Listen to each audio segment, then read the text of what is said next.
તો hello guys, કેમ છો? Har Har Mahadev. Welcome to the new vlog. મારું નામ છે મહર્ષિ. તમે જોઈ રહ્યા છો મહર્ષિ માસ્ટર યુટ્યુબ ચેનલ.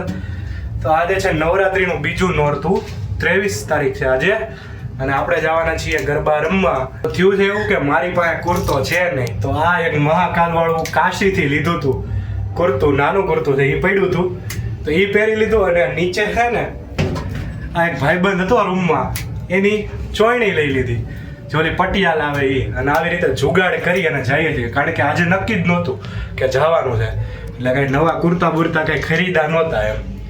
હવે સીધું જવાનું. તમે જો અત્યારે 10 વાગી ગયા, અત્યારે ઓલરેડી 10 વાગી ગયા છે, એટલે મોડું તો થઈ જ ગયું, 10:30 થવા આવ્યા. એટલે હવે આપણે જે નવરાત્રી મળે એમાં જવાનું છે, કોઈ ફિક્સ નથી. આજે આપણી ગાડી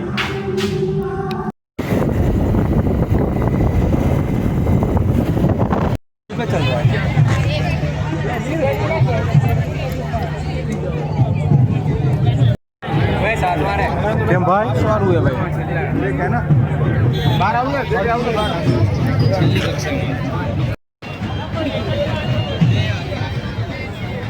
તો ગાઈઝ, અમે પહોંચી ગયા છીએ રાધેવન ગરબામાં. તો આ રાધેવન ગરબામાં ફ્રીમાં હતું, તો અમે આવી ગયા ફ્રીમાં.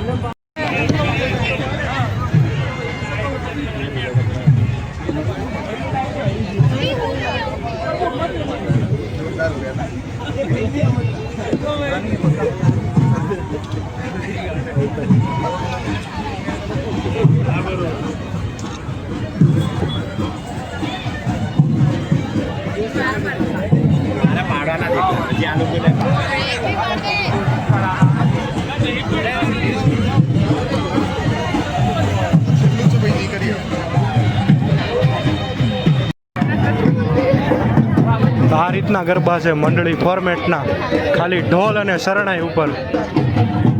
હર્ષિત, આ છે આપણો ભાઈબંધ હર્ષિત.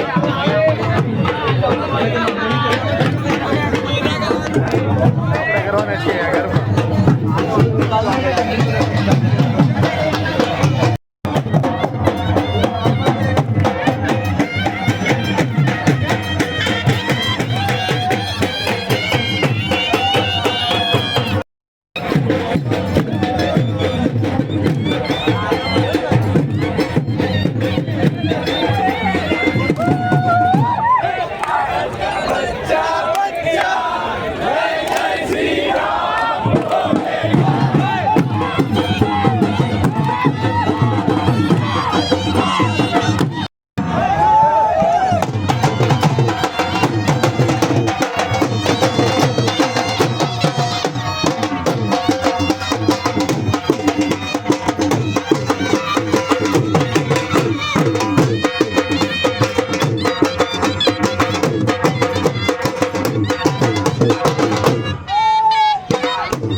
સામે હતું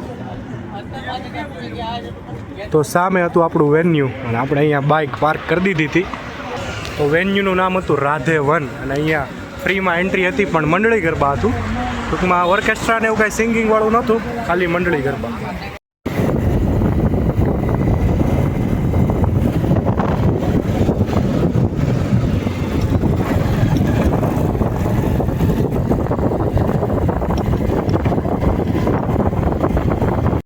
તો ગાઈઝ આ વ્લોગમાં બસ આટલું જ. તો આપણે ગયા હતા રાધે વન નવરાત્રિમાં, જ્યાં ફ્રીમાં એન્ટ્રી હતી. આજે સિંગર્સ આર્ટિસ્ટ નહોતા પણ મંડળી ગરબા અને ઢોલ ઉપર હતું, શરણાઈ ઉપર. તો તમે પણ રાધે વનમાં જાજો ફ્રીમાં, જો એન્ટ્રી થઈ જાય તો. આજે તો ફ્રીમાં હતી, પછી જો એ લોકો પ્રાઇસ રાખી દે તો ખબર નહીં. તો વિડીયો ગમ્યો હોય તો વિડીયોને લાઇક કરી દો, શેર કરી દો અને ખાસ કરીને સબસ્ક્રાઈબ કરી દો. આપણે 1000 સબસ્ક્રાઈબરની ખૂબ જ નજીક છીએ. 1000 સબસ્ક્રાઈબર્સ પૂરા થવાના છે. યુટ્યુબમાં બહુ જરૂરી માઇલસ્ટોન છે. તો અત્યારે આઈ થિંક 735 જેવા સબસ્ક્રાઈબર્સ છે. તો બધા ફટાફટ સબસ્ક્રાઈબ કરી દો. અને આજે હતું બીજું નોરતું. ચાલો જઈએ અને જોઈએ કાલે ક્યાં પાસનું સેટિંગ થાય છે અને ત્રીજી નવરાત્રિમાં ક્યાં જઈએ છીએ.